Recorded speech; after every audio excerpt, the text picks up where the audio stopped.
What's up, guys? I've got another video today on the ham radio shack, we'll call it, and or I guess maybe we'll call it mobile ham shack. I don't know. What do you think? Anyway, I've got just some basic black spray paint, and we're just gonna kind of go around and do a crappy garage job of painting this thing up, and then we'll move on to wiring and maybe getting some tail lights on it today. So I'll set you up and let's get started.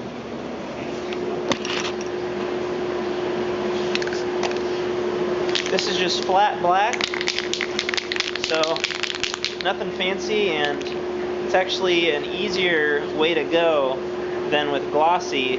You'll see less mistakes with flat. So let's do that.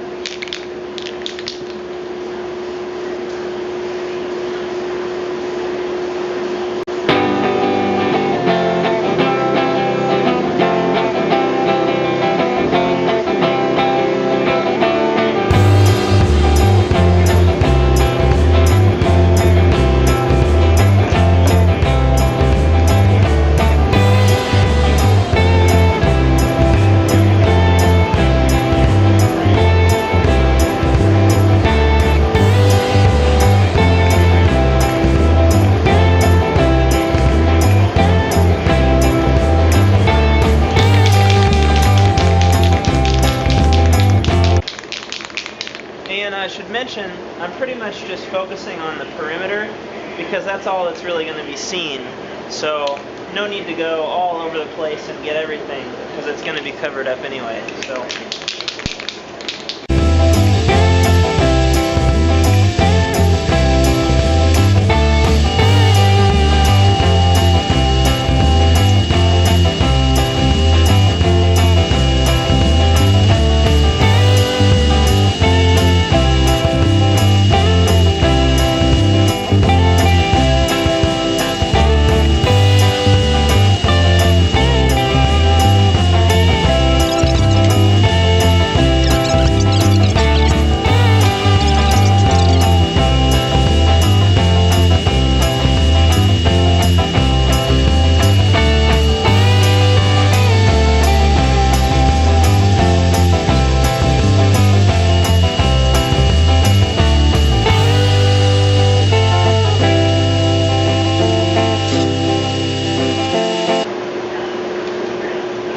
Okay, that's looking really nice. Here's kind of a close-up. It's still drying, so it looks a little splotchy, but that's going to be nice.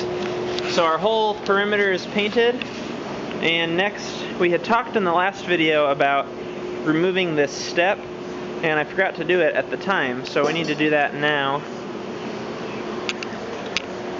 And I need to grab a couple wrenches to do that. We'll drop that down and then get into our wiring a little bit. So let me just do that quick off camera. It's nothing important to see. And we'll be right back with wiring.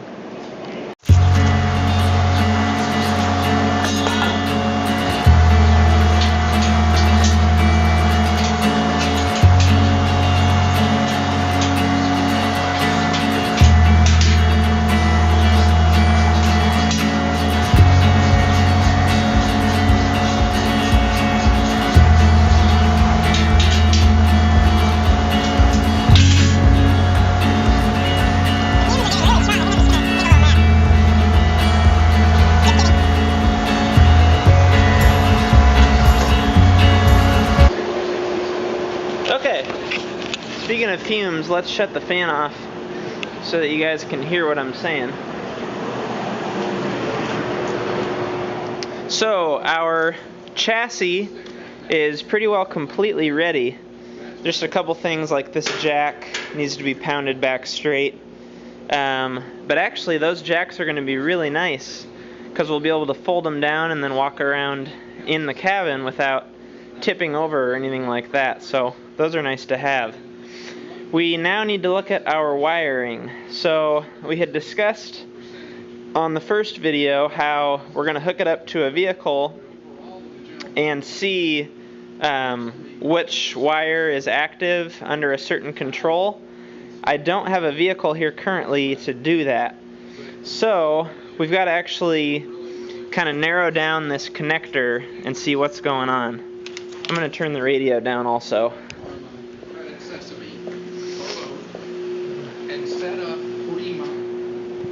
Okay, so the way that we can do this is grab our, I guess, vloggers bring you along this way. It's more exciting to see me instead of to see what I'm doing. So what we can do is have our voltmeter, and since we're not sure what wires are changing from the 4 on the vehicle end to the 4 on the trailer end, we're just going to put our meter on continuity. Open this up here. And sorry about the camera.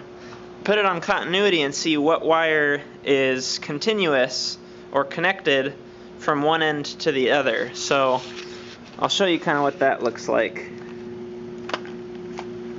We'll go continuity, which is right here. And what that does is whenever we touch our leads together, we get a beep. So for example, this is just a small example. If I were to put one lead here on this bolt and then touch a bolt over here, we get a beep because they're both grounded to the same plane. So what we can do here is, for example, touch our white wire, which on a trailer connector is the one that looks different than the other 3, and it's grounded. You heard that there. It's grounded to the trailer. So we know that white is our ground. But we want to get even more detailed and come around to the back side and make sure that white, yep, you can see it right here. I've got to turn you around. But you can see right there our white wire comes around and then it's bolted or screwed to the frame. So that's going to be our ground. So now let's just figure out the other 3. Try and give you a good angle of what's happening here. So our other 3, we have brown. We'll have one lead on brown, and the brown wire comes in on the top row of the 2 rows, but we just need to figure out which pin it is. So we have one here, and we can actually pierce the insulation with our probe, or I notice here that one of these wires is large red, which goes to this eyelet, so I'm just going to touch that eyelet. And we have no continuity. So brown is not that one. So let's go to the next one, which is green. And green runs all the way to the back. But right behind you guys on camera, there's a small splice where green has been spliced to another wire. And I think that's actually a good sign that green is our brown, because that would make sense for running lights to have a splice right at the front. Let's double check that though. I've got one end on green, and I'm going to touch the other end to brown.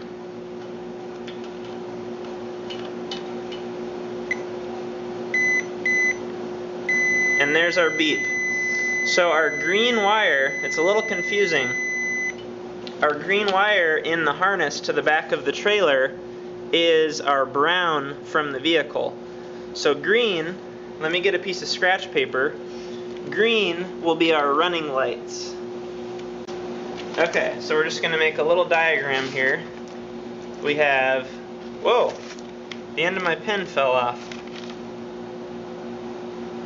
Huh. We have our trailer, or I better say truck.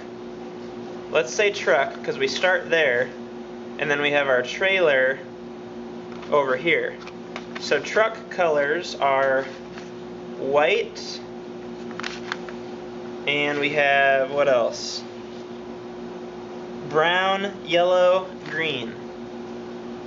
Brown, yellow, green. Okay? And then, if we go to our trailer, we know that white stayed the same, so we'll go white to white. Brown, we just said became green, and we still need to figure out what yellow and green are. So let's go on to the next one, and we can also make a note under green that that is our running lights.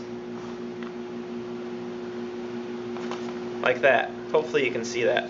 So next we have yellow. So we'll touch one of our probes to the yellow wire, and yellow comes in on the bottom row of our connector. So bottom row we have our other red or our brown. Our other red goes all the way to the back, and our brown does as well, and they're not spliced until you get to the very back. So what I'm going to do there is just poke through the wire enough to make contact with the wire itself. So here's our brown. One second. It's a little tricky because you don't really know sometimes for sure if you're getting all the way through the wire. I can probably safely say I was. So it wasn't brown. We're now going to try red.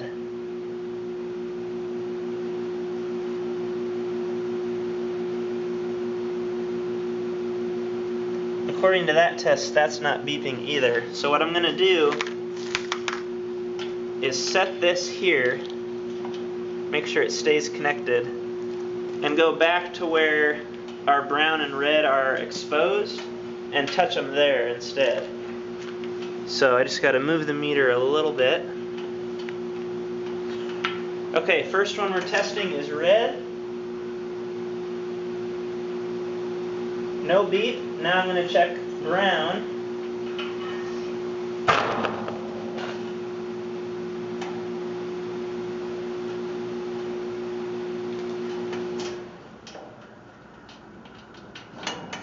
I cannot make a good connection on brown.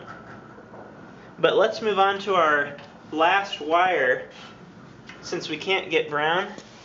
And if our last wire is red, we know that our yellow is brown, if that makes sense. So our last wire on the trailer, or on the truck I should say, is green. We're going to check our red wire with green.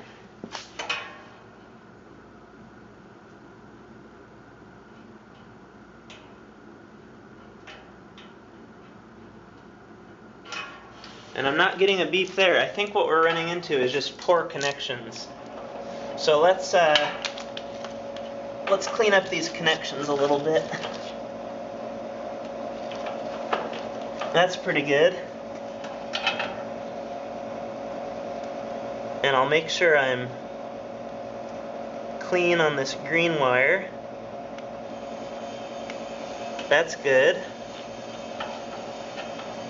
I'm going to go check that again with red.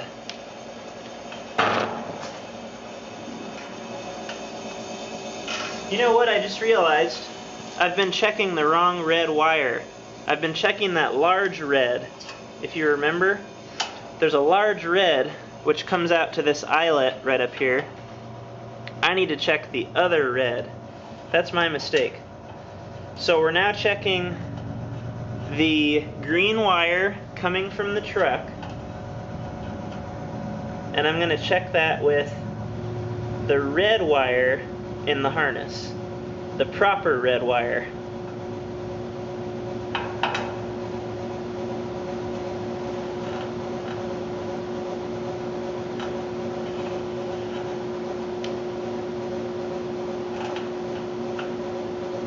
Okay, we have no continuity on red. So what that means is we need to switch back to yellow from our truck, and we're pretty darn sure we're going to now have a beep on the red wire. Sorry, yeah, the red wire in the harness. There it is. So that means our red is our yellow. So let's go back to our scratch paper. Yellow coming from the truck is our red, and that's a signal one way or the other. I can't remember if it's right or left. And our green is our other signal. That's going to be our brown. So the last thing to figure out, which we're not extremely concerned about, but we'd still like to know, is what our large wire, that's this large red, what that's connected to. So if we look at our harness, it's on the top row, right in between green and white. And there's one wire that's unused on that top row. It's possible that it's brown. Let's double check that. Which would make sense since brown is constant. We have brown here. Let's check with our eyelet here.